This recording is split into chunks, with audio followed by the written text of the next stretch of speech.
सबैलाई अब थाहा भइसकेको छ। केही दिन अगाडि संसद भवनमा राप्रपाका अध्यक्ष माननीय राजेन्द्र लिङ्गदेनजीले हाउसमा हाउसका मान्यजीहरूलाई गलत सूचना दिएर हाउस र नेपालका जनताहरूलाई भ्रमित गर्न खोज्नुभयो र प्रसङ्ग नेपालमा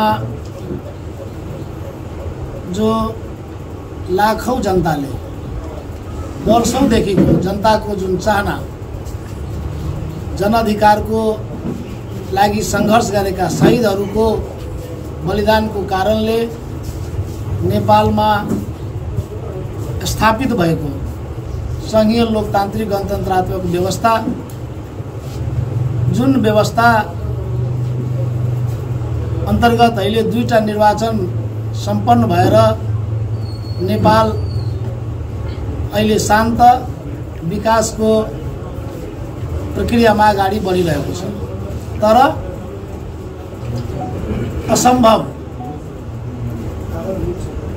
कुरा कि फेरि गणतन्त्रलाई उल्टाउँछु र राजतन्त्र पुनर्स्थापना गर्छु भनेर राप्रपाले उद्घोष गरेको र त्यसमा नेपाली कांग्रेस पूर्ण रूपमा पटक पटक संहिता लोकतन्त्र र गणतन्त्र प्रति आफ्नो प्रतिबद्धता प्रकट गरेकै छ, गर्ने पनि छ।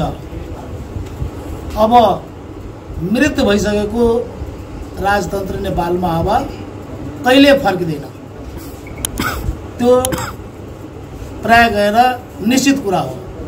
तर यसै प्रसङ्गमा नेपाली कांग्रेसलाई बदनाम गर्नको लागि झुटो सूचना दिएर हाउसमा उहाँले नेपाली कांग्रेसका सहमहामन्त्री को छोरा, यद्यपि उहाँले नाम किट्नु भएन को सहमहामन्त्री, र यो अस्तिको चैत्र 15 गते को घटनामा भाटभटेनी काण्डमा सहमहामन्त्रीको छोरा भनेर उहाँले हाउसमा बोल्नुभयो। उहाँलाई म चुनौती पनि दिन चाहन्छु, आग्रह पनि गर्न चाहन्छु कि सहमहामन्त्रीको कुन छोरा छ।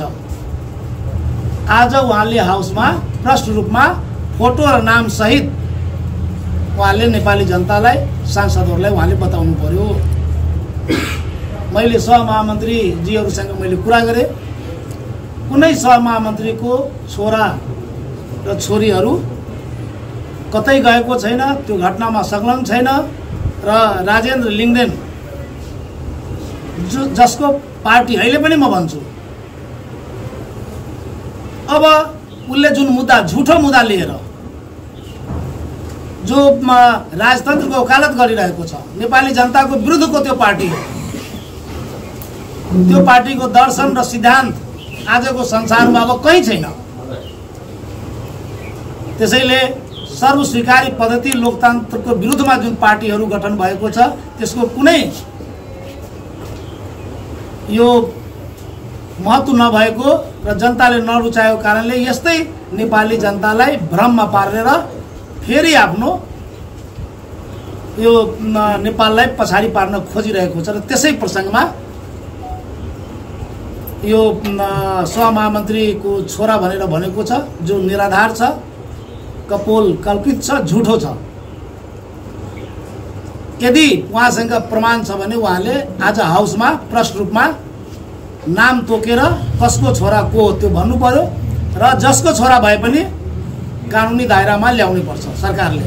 नभए राजेन्द्र लिङ्गदेनजीले जुन बोल्नु भएको छ, राजेन्द्र लिङ्गदेनलाई नेपालको संविधान अनुसार, नेपालको कानुन अनुसार हदैसम्मको कारबाहीको लागि म यही तपाईहरुको मार्फत म माग गर्दछु। साथै यसबाट जुन मानसिक टेन्सन भएको छ, चरित्र हत्या भएको छ, त्यसको लागि क्षतिपूर्ति सहित अदालतमा हामी सहमहामन्त्रीहरू समेत जान्छौं भन्ने तपाईहरुलाई प्रश्न गर्न चाहन्छु।